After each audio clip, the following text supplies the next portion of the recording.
Unfortunately, there has been another case of chargeback scamming. This has been a very prevalent topic and prevalent situation the last couple of months.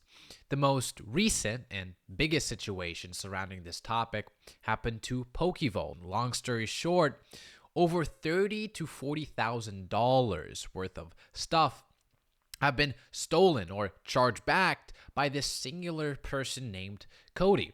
I made a few videos on that topic myself. However, those videos have been removed by YouTube. Turns out Cody, he didn't really like what I had to say about him, so he filed a copyright claim. But in this situation, I would say it's even weirder in some ways, just because of the context and the person that was actually committing these chargebacks. So this actually happened to my friends Tokepulls. I actually met them at Card Party a little while ago in Tampa. They are without a doubt one of the most friendliest and just awesome people to hang out with. So seeing this happen to them is just really, really gut-wrenching. I hate to see this. I really, really do. And I really hope they get this resolved.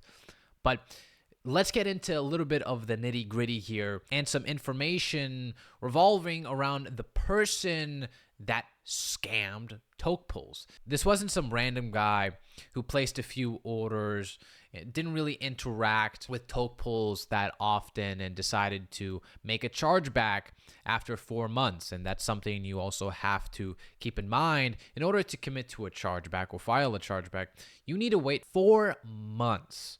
And it so happens that, to my knowledge, and I could be wrong, but after that 4-month period had come, he instantly betrayed them immediately. During these 4 months, he was a very devoted customer. He was an integral part of their community. So we have received numerous amounts of chargebacks from somebody in our community that literally came to our live streams every single day for 4 months straight. And if they missed a live stream, they would text us or call us. Literally has Reese's personal phone number. They even went as far as to FaceTime each other sometimes, and they texted like literally almost daily. They would send voice messages back and forth. And obviously, of course, I was still in contact with this person as well. So needless to say, like, we genuinely thought that this person was our friend. The craziest part is not only did this person just ghost us out of nowhere for a few days and then do all this, but I look like a fool because I'm sitting here texting him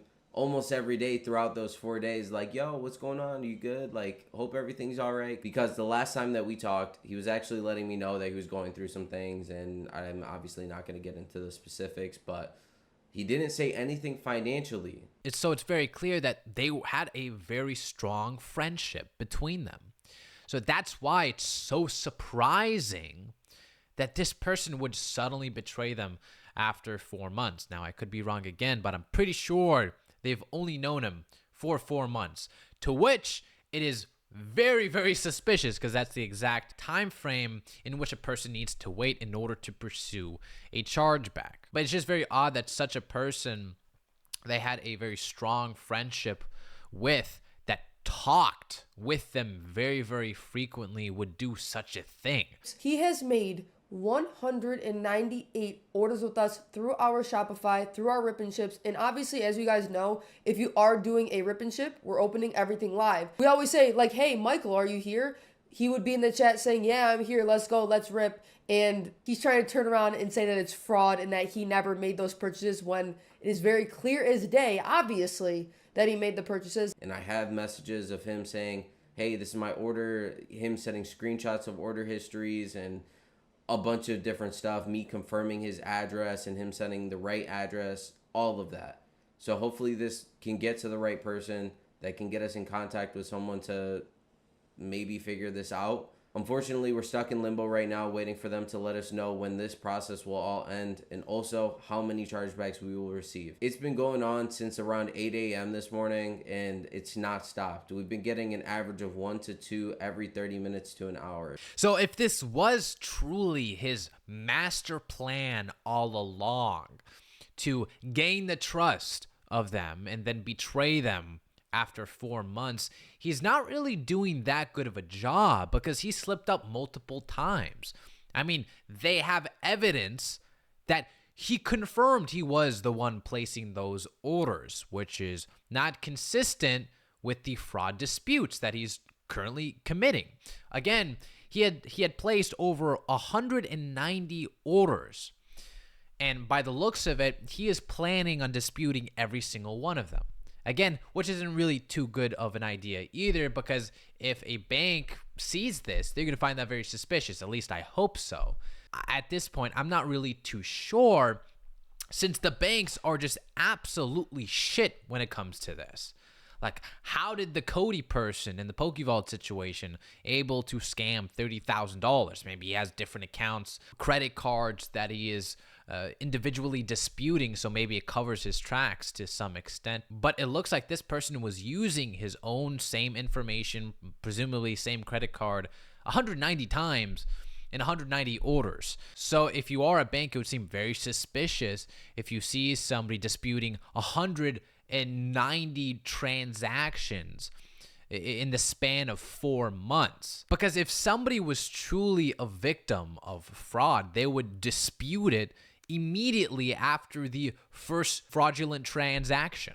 So what are the odds that this person was totally oblivious for 4 months straight and had 190 transactions fraudulent go through? But again, at this point, I don't even know how helpful the bank is, because holy shit, they've been so unhelpful with these, chargeback disputes. That's if this person decides to dispute every single order he did, which at this point looks like that's gonna happen.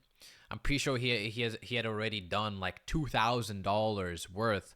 So what's stopping him from, doing every single order that he had ever placed? It seems to be on track to reach probably $17,000, which is just absolutely insane. Again, this is their livelihood. This isn't some small change. I mean, if you are a rip and ship business, it's not like you're a millionaire overnight. I mean, for a lot of people, they would assume so, because the Pokemon market is just so crazy now. But that's just not how this works. They have to source the products. They have to upcharge to make some sort of money, but then they don't want to upcharge too much, or else that will price out the consumers. So they're balancing on this very thin rope to make practically any money.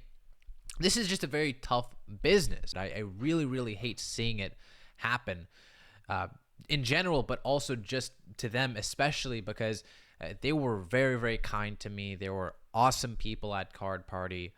And God, I fucking hate to see it, man. I fucking hate to see it. I heard that they're currently contacting PokeVault and his lawyer. Apparently, there is a very experienced lawyer when it comes to this, assisting PokeVault in the current Cody situation. So hopefully they get some sort of advice. They get some sort of assistance when it comes to this. It seems that they do have a lot of evidence to prove that this person was making those orders and this wasn't just fraudulent. So I truly wish them the best. If you guys want to check them out, their link will be in the description down below. If you want to buy from them, support them in any sort of way, that would be much appreciated. So yeah, it's just, God, it's horrible, man. But anyway, hope you guys have an amazing day. I'll keep you guys up to date if there's any new information that comes to light. And I'll see you later, weebs.